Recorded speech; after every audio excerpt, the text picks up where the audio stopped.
안녕하세요. 저는 세정회계법인에서 파트너로 있으면서 부동산 세금 관련 전문 회계사로 활동하고 있는 김리석 회계사입니다.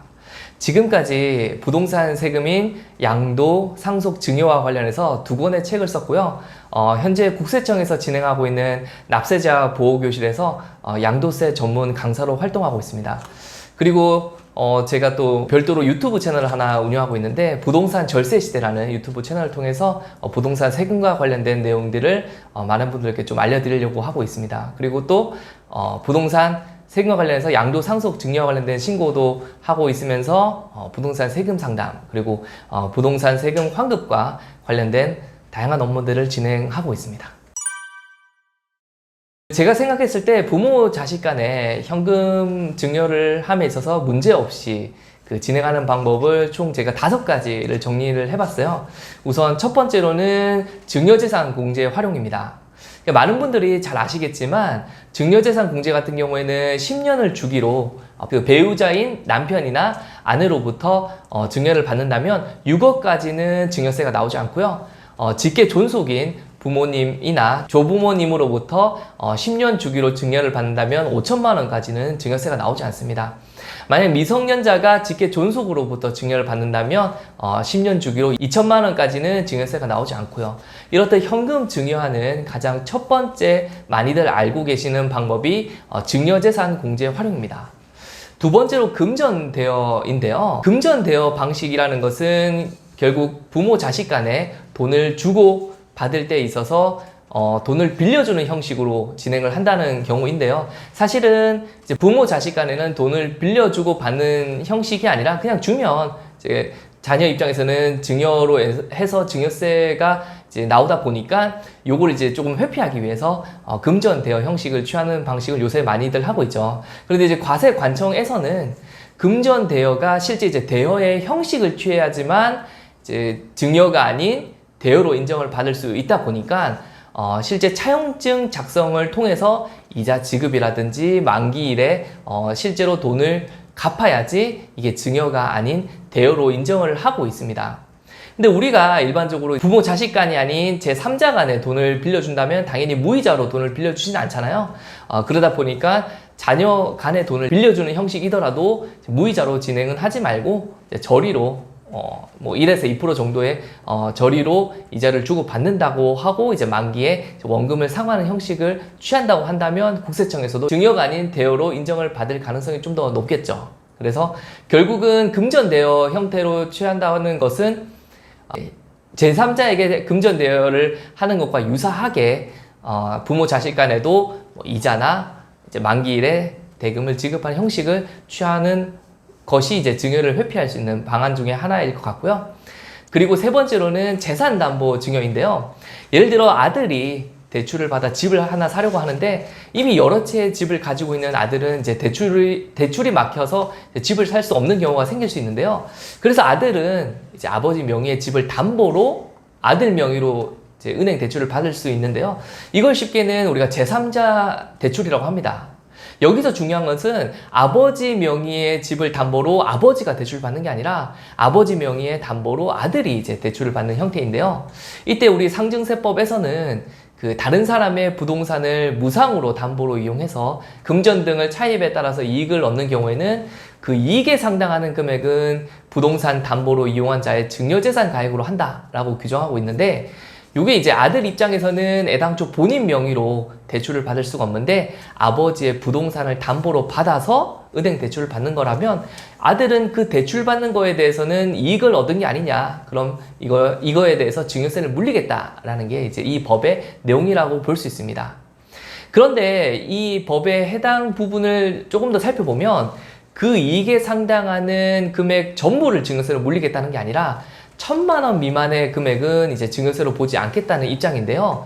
구체적으로 이 계산 사식을 보면 세법상 이자율인 4.6%에서 은행 지급 이자율을 차감한 금액에다가 차입금을 곱한 금액이 1,000만 원에 미달하면 증여세를 물리지 않겠다는 거죠.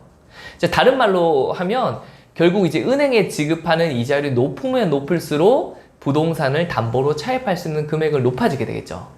예를 들어서 아들이 아버지 명의로 이제 부동산 담보로 대출을 받을 때 은행에 3%의 이자를 지급한다고 하면 아들은 아버지 명의 부동산에다가 6.25억의 대출을 받을 수 있는데, 이게 어떻게 나온 거냐면 아까 제가 말씀드렸던 그 세법상 이자율인 4.6%에다가 은행 지급 이자율인 3%를 뺀 금액에서 차입금을 곱한 금액이 1,000만 원에 미달하면 증여세가 나오지 않으니까 그걸 역산해서 계산하면 차입금은 6.2억 정도로 나오게 됩니다.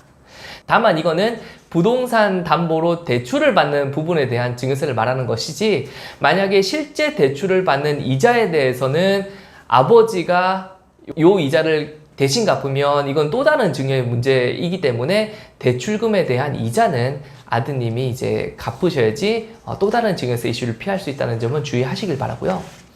자, 네 번째와 다섯 번째는 조금 제가 특수한 상황에 따른 증여세 부분을 좀 말씀을 드릴 텐데, 네 번째로 우선 말씀드릴 부분은 창업 증여입니다.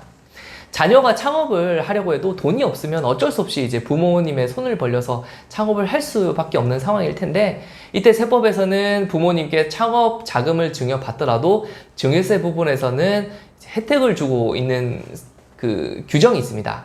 구체적으로 18세 이상인 거주자가 중소기업을 창업할 목적으로 60세 이상의 부모 또는 증여 당시 아버지나 어머니가 사망한 경우에는 조부모를 포함해서 50억 원, 또는 창업을 통하여 10명 이상을 신규 고용한 경우에는 최대 100억 원을 한도로 해서 창업 자금을 증여받는 경우라고 한다면 5억 원까지는 증여세가 나오지 않고요. 5억 원을 초과하는 금액에 대해서는 10% 세율로 증여세를 부과하다 보니 상대적으로 굉장히 저율의 세금을 물리도록 하고 있습니다. 그런데 이러한 혜택이 되는 증여재산은 양도세 과세 대상 자산인 토지나 건물 같은 경우는 안 되고요. 현금성 자산인 현금과 예금 정도만 가능하다고 볼 수 있습니다. 그런데 이러한 창업자금 증여에 대해서는 두 가지 특징이 있는데요. 그 첫 번째는 창업자금 증여와 일반 증여는 별도로 과세한다는 내용인데요. 이게 무슨 말이냐면, 예를 들어서 아버지가 아들에게 3년 전에 창업자금 10억을 주고 지금 이제 현금으로 4억을 별도로 이제 증여를 한다고 가정을 해보겠습니다. 3년 전에 창업 자금에 대해서는 아까 제가 말씀드렸듯이 10억에다가 5억을 빼고 그 5억에다가 10%의 증여세율을 곱한 금액을 증여세로 이제 부담하게 되는데, 이번에 이제 4억을 아버지가 별도로 증여를 할 때는 많은 분들이 아시겠지만 과거 10년 이내에 증여한 금액에 대해서는 합산해서 증여를 한다고 한다면 창업자금 10억에다가 이번에 증여하는 4억을 합친 14억에 대한 증여세를 계산해야 되지 않냐라고 생각하시는데, 그게 아니라 창업자금 10억은 10억대로 계산하고 이번에 증여하는 4억은 4억에 대한 증여세를 계산해서 증여세 금액을 계산한다고 보시면 될 것 같습니다. 자, 그리고 두 번째 특징은 우리 그 상속세 계산을 할 때 사전에 그 상속인한테 증여한 재산 같은 경우에는 이제 과거 10년 이내에 증여한 재산 같은 경우에는 상속세 계산할 때 증여재산에 포함시키도록 한다는 것은 많은 분들이 아시고 계실 텐데, 창업자금 증여세는 기간에 관계없이 상속재산 금액에 포함을 한다는 것입니다. 그러니까 예를 들어서 아버지가 창업자금으로 아들에게 과거 15년 전에 10억을 증여했는데 아버지가 올해 이제 돌아가셨다고 가정을 해보겠습니다. 그렇다면 아버지가 상속세를 계산해서 상속재산 가액을 계산해야 되는데, 일반적으로 과거 10년 이내에 이제 아들에게 증여를 했다면 과거 15년 전에 창업자금 자체는 10년 안이 아니기 때문에 이번에 상속재산 가액에 포함을 시키지 않냐라고 생각할 수 있겠지만, 창업자금 재산 같은 경우에는 그 기간에 관계없이 무조건 그 아버님 상속세 계산할 때 상속재산 가액에 포함을 시키도록 하고 있어요. 그래서 그 10억은 아버님의 상속재산에 포함을 시키도록 해서 결국은 그 10억이 상속세 계산할 때 재정산 된다라고 생각을 하시면 좋을 것 같습니다. 자, 다섯 번째는 결혼과 출산 증여입니다. 그 24년도 1월 1일 이후 증여받는 분부터는 직계 존속으로부터 혼인신고일 후 2년 이내 또는 자녀의 출산일로부터 2년 이내에 증여를 받는 경우에는 증여재산 공제 5천만 원과 별개로 1억을 추가로 받아도 세금을 내지 않도록 하고 있는데요. 예를 들어서 아들이 이번에 결혼을 하게 되면서 아버지가 원래는 5천만 원까지 증여를 할 수 있었다면 5천만 원에 추가로 1억을 주어서 1억 5천까지는 증여세 없이 증여를 할 수 있고요. 장인어른 또한 1억 5천까지는 본인 딸에게 증여를 할 수 있어서 최대 3억까지는 증여세 없이 증여를 할 수 있다고 보시면 될 것 같습니다. 그런데 이러한 결혼과 출산 공제에 대해서는 주의할 점이 4가지가 있는데요. 첫 번째로 해당 규정은 24년 이전에 결혼하고 출산해도 적용을 받을 수 있다는 것입니다. 이 규정은 24년도 1월 1일 이후 증여받는 경우부터 적용받을 수 있기 때문에 많은 분들이 혼인신고를 24년 이후에 하고 증여를 받고 출산 또한 24년 이후에 출산하고 증여를 받아야지만 가능하다고 생각할 수 있는데 그 이전에 혼인신고하고 출산에도 적용받을 수 있습니다. 즉 제가 아까 말씀드렸지만 요 규정은 혼인신고일 이후 2년 이내 출산일 이후 2년 이내에 증여받는데 그 증여받는 날이 24년도 1월 1일 이후 증여를 받으면 가능하기 때문에 예를 들어서 혼인신고를 22년도 3월에 했다면 그날로부터 2년 이내는 24년도 3월이다 보니까 24년도 1월부터 3월 이내에 증여를 받으면 증여공제를 받을 수 있는 것이고요. 출산공제 또한 출산일로부터 2년 이내이다 보니까 만약에 22년도 3월에 내가 이제 출산을 했다면 그날로부터 2년 이내는 24년도 3월이기 때문에 24년도 1월부터 3월 이내에 증여받는다면 증여공제로 적용을 받을 수 있습니다.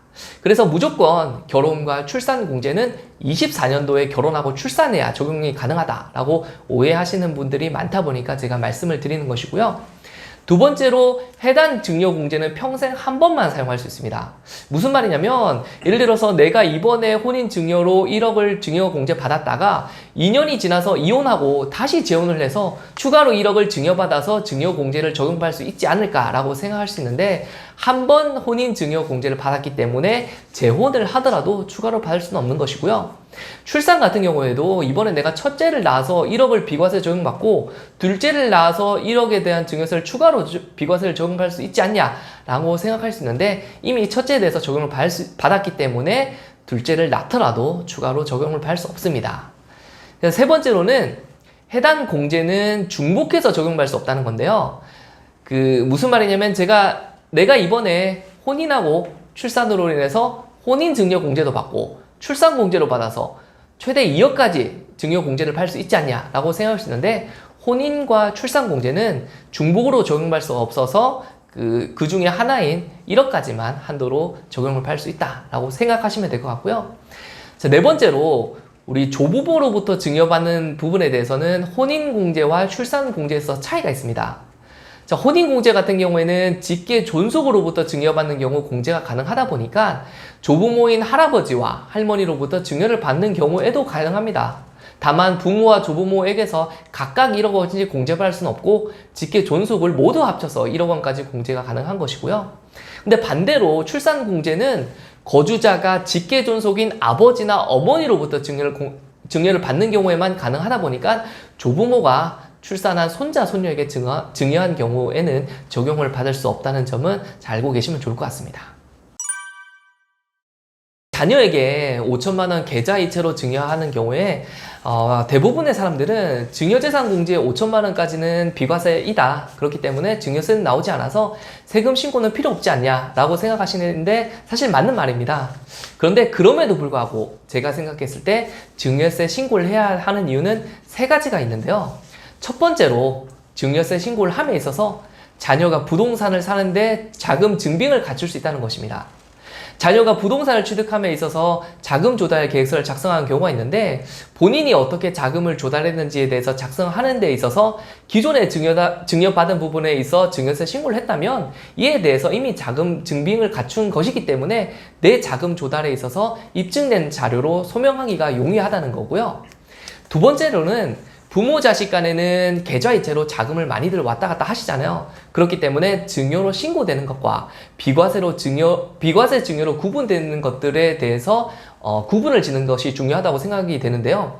이게 무슨 말이냐면 보통 부모 자식 간에는 계좌이체로 자금을 구분 없이 많이들 이체하기 때문에 세무서에서 이러한 계좌이체 내역을 볼 때는 모두 증여로 봐서 과세할 가능성이 높아요. 다만 우리가 증여 같은 경우에도 보면 부모가 피부양자인 자녀에게 주는 생활비라든지 교육비 같은 경우에는 증여세가 비과세되는 항목이긴 하거든요. 따라서 비과세되는 항목에 대해서는 증여세 신고 없이 진행하고, 증여로 내가 인정되는 부분에 대해서는 증여세로 신고를 한다면 과세관청에서는 증여와 비과세 증여에 대한 구분으로 우리가 설득하기에 조금 용이하다 보니까 결론적으로 모두 증여로 과세하고자 하는 과세관청에게 소명하기가 용이하다고 볼 수 있습니다. 자, 그리고 세 번째로는 증여를 하고 많은 분들이 사실 좀 잊게 돼요. 원래 증여하고 10년 이내에 증여를 하면 합산하게 되는데, 부모 자식 간에는 워낙 이제 계좌이체가 왔다 갔다 많이들 하다 보니까 한 번 증여를 하고 그 이후에도 계속 계좌이체로 증여를 하는 경우가 많다 보니까 증여가 이루어질 때마다 증여세 신고를 해서 내역을 관리한다면 어느 정도 금액을 증여하고 증여세 신고를 했는지를 파악할 수 있어서 이력 관리에 용이할 것이라고 보여집니다. 네, 우리 보통 사회초년생인 경우나 주부 같은 경우에는 소득이 충분치 않잖아요. 그렇게 소득이 충분하지 않는 상태에서 부동산을 취득하는 경우가 많을 텐데, 예를 들어 사회초년생인 자녀가 부동산을 살 때 본인 수중의 돈과 대출을 이제 끌어모아도 이제 자금이 부족하면 어쩔 수 없이 이제 부모님이 자금을 융통하라고 돈을 주는 경우가 많을 텐데, 자녀가 투기과열 지구나 조정 대상 지역에 있는 주택을 구입하려고 하는 경우나 또는 그 이외의 지역이라도 6억 원 이상의 주택을 구입하는 경우에는 자금 조달 계획서라는 것을 의무적으로 제출하도록 하고 있습니다. 근데 이 자금 조달 계획서에서는 내가 주택을 사는 경우에는 이제 자기 자본이라든지 대출 금액 등을 기재하도록 하고 있는데, 이걸 내가 기재해서 작성했는데 이제 과세 당국에서 이거 봤을 때 좀 이상하다 라고 이제 의심을 사는 경우가 있어요. 예를 들면 근로소득이 작은데 자기 자본이 이상하게 많다 라고 이제 이상하게 작성을 하는데 과세관청이 이상하게 볼 경우라고 한다면 자금 출처에 대한 소명을 하라고 우선 소명 요청서를 과세 당국에서 보내게 돼요. 근데 이때 내가 과세 당국에서 보낸 소명 요청서를 잘 작성하면 자금 출처 조사에 대한 조사가 이루어지지 않고 종결이 될 텐데, 이때 내가 자금 출처 조사가 나오기 전에 소명 요청에 대한 부분에 대한 그 내용 작성을 제대로 하지 못하게 된다면 본격적으로 이제 과세 당국에서는 자금 출처 조사를 통해서 부동산을 취득한 자금을 어떻게 마련했는지에 대해서 계좌 이체 내역이라든지 부모님 계좌까지 좀 요청을 하는 경우가 있을 수 있어요. 이러한 과정을 통해서 부모로부터 증여받은 내역이 드러날 수 있다 보니까 소득이 낮은 상황에서요, 부동산을 취득하는 부분에 대해서는 사전에 이러한 증여세 문제를 항상 염두에 두고 준비해서 진행을 하시면 좋을 것 같습니다. 주택임대사업자는 세제상 많은 혜택이 있잖아요. 임대주택을 보유한 경우 다른 주택을 팔 때 다주택자임에도 불구하고 임대주택은 없는 것으로 보아서 1세대 1주택 양도세 비과세 혜택을 받을 수 있고요. 종부세 계산을 할 때도 임대주택은 주택수에서 제외시키고 있고, 그리고 이제 취득세 부분에서는 취득세 감면 시에 혜택이 있다 보니까 많은 분들이 이제 주택임대 사업자를 내고 이제 임대주택을 활용을 하시는 경우가 있는 것 같습니다. 다만 이러한 임대주택은 치명적인 단점 3가지가 있습니다. 우선 첫 번째는 의무 임대 기간인데요. 자, 아까 말씀드렸듯이 임대 사업자로서 이러한 혜택을 받으려면 주택임대 사업자로서의 의무 임대 기간을 지켜야 됩니다. 자, 과거에는 우리 단기 임대주택, 장기 임대주택이라고 해서 단기는 4년, 장기는 8년 의무 임대 기간만 지키면 세금 혜택을 받을 수 있었는데, 지금은 단기 임대주택이 없어지고 장기도 원래 8년이었는데 그 기간이 연장돼서 10년간 의무 임대 기간을 지켜야 되다 보니까 10년 동안 주택을 임대로 해야 되는 불안정성이 있습니다. 더구나 임대를 해야 되는데 공실이 이제 생기는 경우가 있을 텐데, 그 공실로 되는 기간은 의무 임대 기간에 포함을 시키지 않다 보니까 10년이지만 그 기간은 더 늘어날 수 있는 것이고요. 따라서 내가 단기로 좀 주택을 사고 팔기를 원하는 분들은 임대주택을 하시는 것보다는 그냥 주택을 사고 파시는 게 좋을 것 같습니다. 만약에 의무 임대 기간을 지키지 않고 그 전에 파는 경우에는 이러한 세제 혜택을 받은 부분에 있어서 다시 이제 혜택을 추징하는 경우가 있다 보니까 이 부분은 주의하시길 바라고요. 자, 두 번째는 임대료 상한 요건입니다. 내가 의무 임대 기간이야 어떻게든 내가 지켜보겠다 라고 해서 이 부분은 감내할 수 있겠지만, 의무 임대 기간 동안에 임대료 증가율은 과거 임대료의 5% 범위 내에서만 이제 올릴 수 있다 보니까 세입자에게 임대료를 산정한 이후에 다른 집들은 임대료를 많이 이제 올리다 보면 나도 이제 그거만큼 올려야 되겠지만 나는 마음대로 올릴 수 없고 5% 범위 내에서만 올릴 수 있다 보니까 임대 수입의 메리트인 임대 수입을 내가 마음대로 충분히 확보하지 못하게 되는 단점이 있습니다. 자, 마지막으로 과태료 부과입니다. 자, 의무 임대 기간을 제가 준수하지 않고 임대주택을 양도하면 그동안에 받은 국세나 지방세 혜택을 추징당하게 된다고 말씀을 드렸는데요. 이와 별개로 과태료도 추징이 될 수 있는데요. 예를 들면 의무 임대 기간 중에 임대주택을 임대하지 않는 경우라고 한다면 임대주택당 과태료는 3천만 원. 그리고 임대사업자가 임대주택을 임대기간에 팔려고 한다면 임대사업자에게 팔아야 되는데 시군 구청장의 허가를 받지 않고 임대 의무기간 중에 임대사업자가 아닌 자에게 임대주택을 판다면 임대주택당 과태료 3천만 원 등의 과태료가 부과될 수 있습니다. 따라서 이러한 단점들이 있다 보니까 사전에 임대주택으로 등록을 하신다면 충분히 고민을 해보시고 내가 이제 장기로 임대를 할 수 있는지 임대료 상한은 지킬 수 있는지 과태료 부과 요건은 잘 한번 숙지를 하셔서 문제가 없는지를 확인한 다음에 일을 진행하시는 게 좋을 것 같습니다. 세대 분리를 하는 이유는 집을 살 때 1세대가 보유하고 있는 주택수를 줄여서 취득세 측면에서 혜택을 받거나 아니면 1세대 1주택 양도세 비과세를 적용받기 위해서 사기 전이나 이제 팔기 전에 많이들 세대 분리를 하십니다. 예를 들어서 내가 집이 두 채인데 우리 아들이 집이 한 채 있는 상태에서 내가 집을 한 채 구입을 한다고 한다면 같은 세대일 경우에는 우리 가족은 이제 세 채의 집이 있는 상태에서 한 채의 집을 취득해서 4주택에 대한 취득세를 낼 텐데 아들을 세대 분리를 시키다 보면 3주택자에 대한 취득세를 낼 것이다 보니까 세대 분리를 시킬 요인이 있겠고요. 또한 내가 집이 한 채, 아들이 집이 한 채 있는 상태에서 내가 집을 팔려다 보니까 1세대 2주택이라 아들을 세대 분리시키고 이제 집을 팔면 나는 1세대 1주택 양도세 비과세를 적용받으려는 요인이 있을 것입니다. 그런데 세법에서는 형식적인 주민등록상의 세대만 분리한다고 세대 분리로 판단하지 않고 실질적으로 세대 분리가 되어야지만 세대 분리로 인정을 하고 있는데요. 이러한 세대 분리는 그런데 취득세와 양도세 측면에서 다르게 판단합니다. 우선 취득세 측면인데요. 취득세에서는 1세대를 주택을 취득하는 사람과 주민등록표에 함께 기재되어 있는 가족으로 구성된 세대라고 규정하고 있어서 주민등록표 상에 없으면 1세대가 아닌 것으로 판단하고 있습니다. 즉, 내가 형식적으로 세대분리를 통해서 이제 아들과 나와의 주민등록표상 별도의 세대로 구분을 짓는다면 취득세 측면에서는 세대별 주택수의 분리를 시킬 수 있어서 혜택을 받을 수 있는 거고요. 다만 양도세는 취득세와 다릅니다.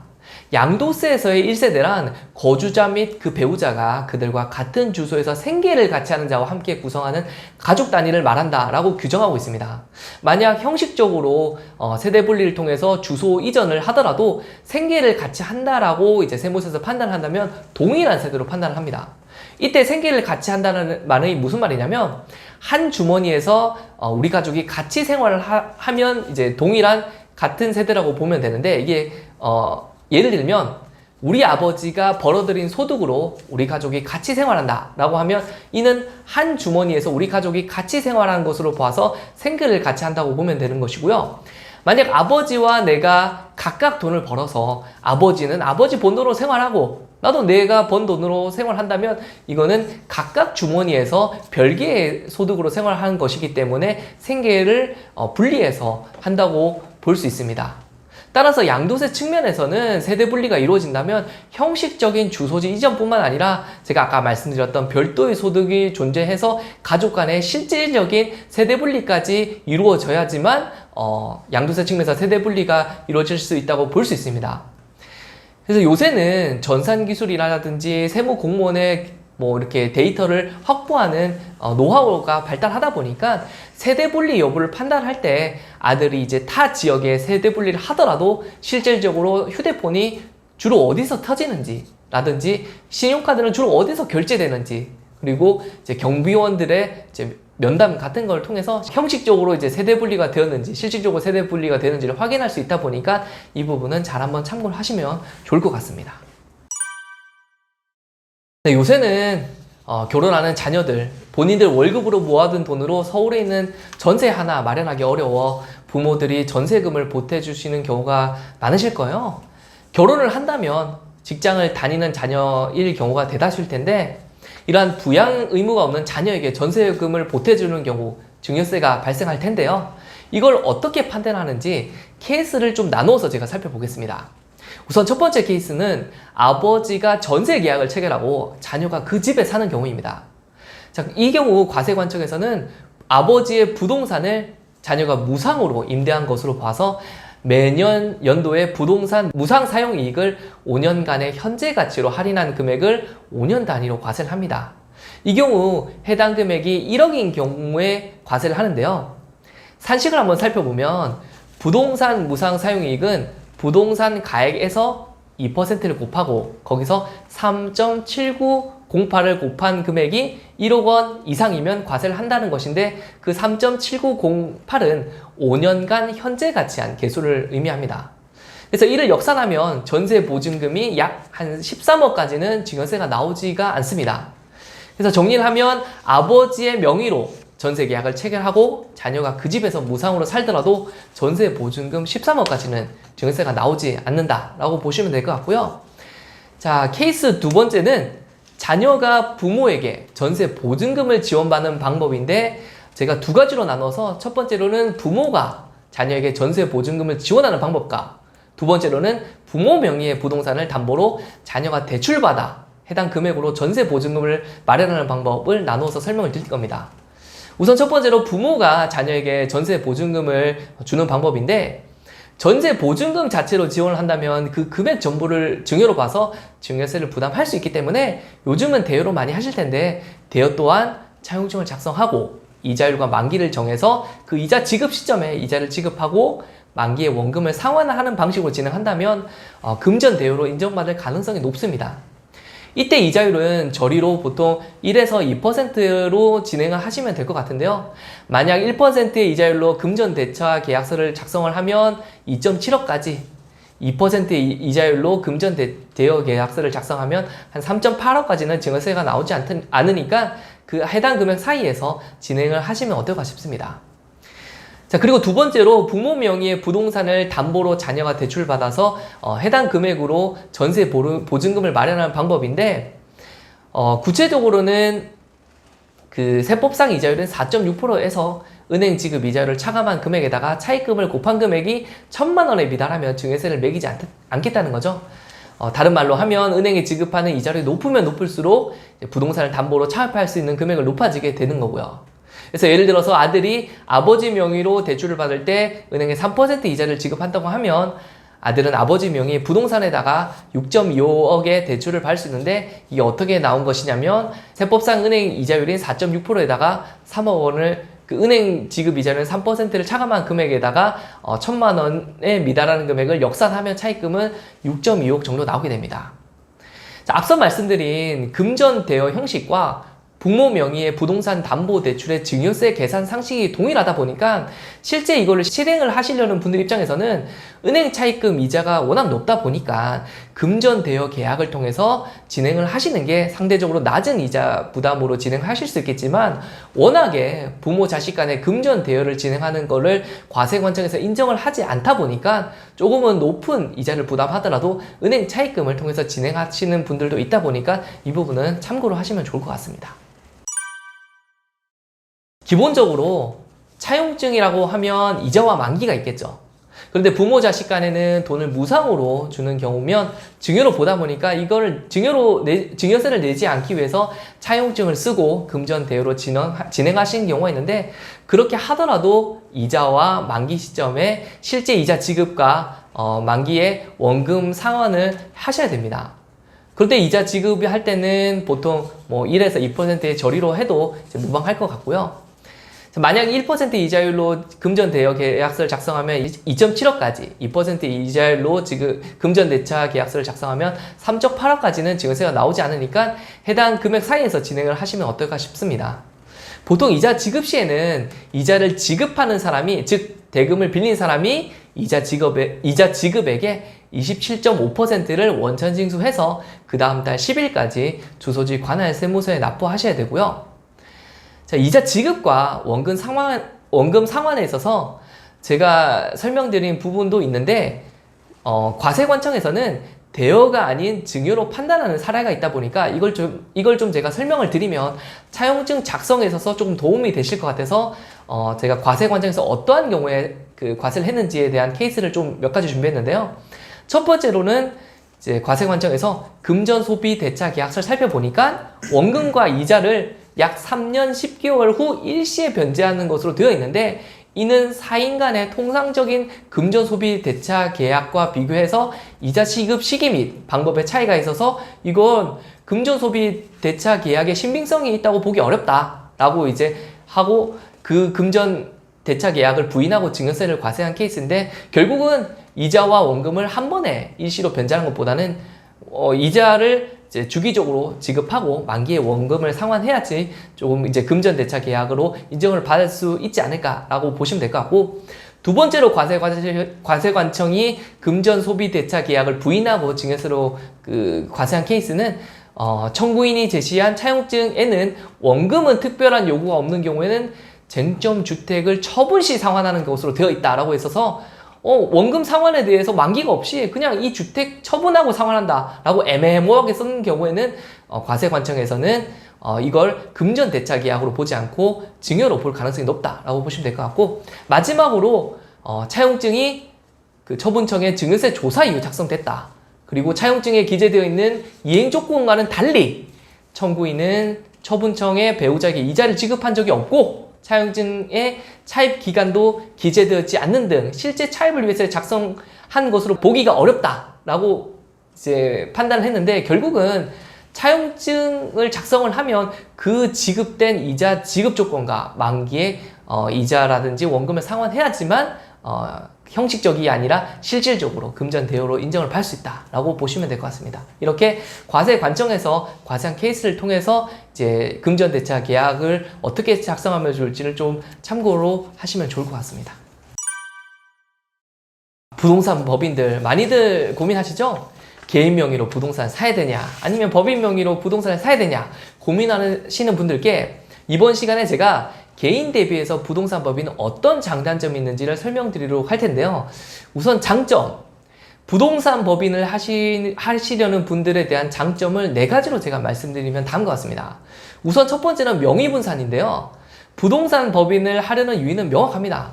개인과의 명의가 분리되다 보니까 다주택자인 경우에는 개인 명의로 부동산을 취득하고 양도하는 경우, 지금은 사실 유예되긴 했지만 다주택자 같은 경우는 양도세 중과가 있잖아요. 근데 그 중과를 피하기 위해서 법인과의 명의 분산을 통해서 업무를 진행하신 경우가 있고요.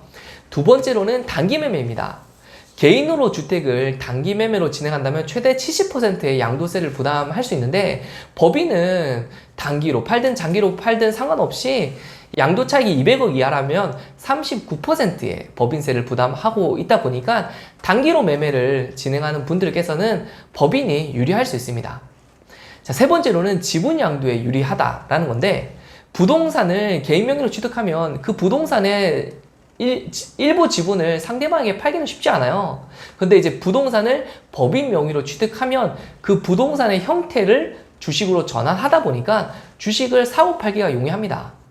주식 자체를 증여나 상속으로 넘기기도 용이하다 보니까 부동산에 대한 거대한 덩어리를 주식으로 쪼개서 운영을 하기 위해서 법인으로 증여를 하는 경우가 많다고 보시면 될 것 같고요. 네 번째로는 과세소득의 분산입니다. 부동산을 개인으로 취득하고 양도하는 경우에 그 양도소득세는 한 번에 과세가 되다 보니까 한 번에 많은 세율로 양도세가 부과될 수 있습니다. 예를 들어서 내가 상가를 하나 사고 팔았는데 그 차익이 100억 원이라고 한다면 양도세율은 45%의 세율로 거의 50%는 세금으로 내게 되는데요. 다만 법인의 경우에는 양도 차익이 200억까지는 10%의 법인세율로 과세가 되고, 그 이익에 대해서는 법인에서 급여 형태로 조금씩 빼가거나 아니면 배당 형태로 들고 갈 수 있다 보니까 과세소득이 분산돼서 혜택을 좀 받을 수 있다라고 볼 수 있습니다. 하지만 부동산 법인을 운영하는 경우에 단점은 제가 이제 2가지로 좀 말씀을 드릴 텐데요. 우선 첫 번째로 취득세, 종부세 측면입니다. 법인으로 우리 주택을 취득한다고 하면 개인과는 다르게 주택수와 관계없이 무조건 12%의 취득세를 부담하다 보니까 과다한 취득세를 부담해야 되는 측면이 있어요. 종부세도 개인은 과세 표준에 따른 누진세율과 주택수에 따른 종부세를 적용받는데, 법인은 누진세율이 아니라 단일세율로 2주택 이하면 2.7%, 3주택 이하면 5%의 종부세를 적용받아서 상대적으로 높은 종부세율을 적용받을 수 있습니다. 다만 상가를 법인으로 운용하는 경우에는 취득세와 종부세 같은 경우에는 개인으로 운용하는 경우와 동일하면서, 양도할 때는 법인 명의는 법인세율을 적용받고 개인 명의는 양도세율을 적용받다 보니까 상대적으로 법인세율이 낮아서 상가를 만약에 운용을 하는 경우에는 개인보다는 법인으로 운영하는 게 좀 더 유리할 것 같고요.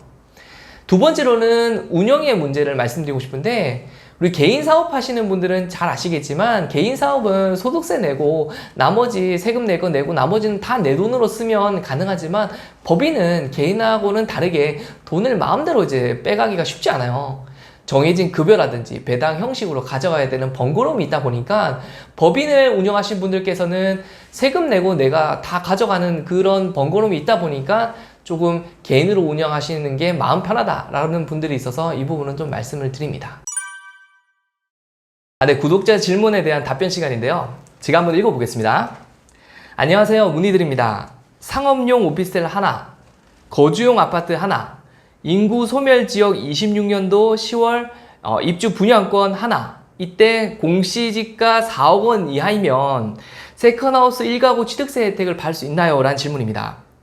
자, 우선 이 세컨하우스 취득세 혜택은 아직 그 지방세법이 개정되지 않아서 지금 뭐 언론 보도라든지 그 지방세 관련된 그 안에 나왔던 내용을 바탕으로 이제 질문을 주신 것 같아요.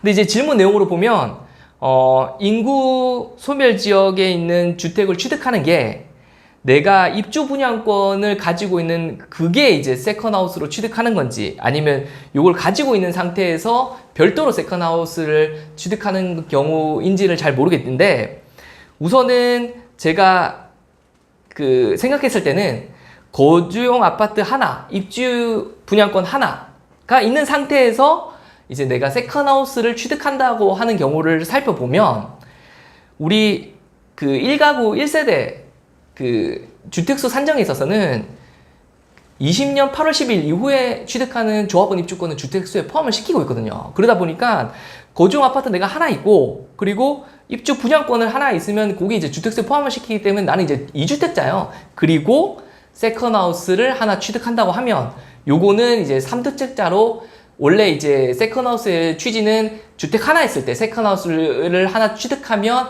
요걸 1주택자로 본다라는 규정이기 때문에 여기에 해당하진 않을 것 같고, 요 질문자의 내용이 만약에 입주 분양권이 세컨하우스다 라고 하면 요 입주 분양권이 결국은 주택으로 완공될 때 사실은 취득세 혜택을 받을 수 있는데, 우리 입주 분양권에 대해서는 취득했을 때 아까도 말씀드렸지만 취득 당시에 주택수를 산정하고 있는데, 그게 이제 완공됐을 때 취득세를 부담하는데, 그게 만약에 인구 소멸 지역이라고 하면 그때는 주택이 한 채 있는데 또 한 채 세컨 하우스를 취득한 걸로 봐서 그때는 한 채의 주택으로 봐서 취득세 혜택을 받을 수 있겠다라고 보시면 될 것 같고요.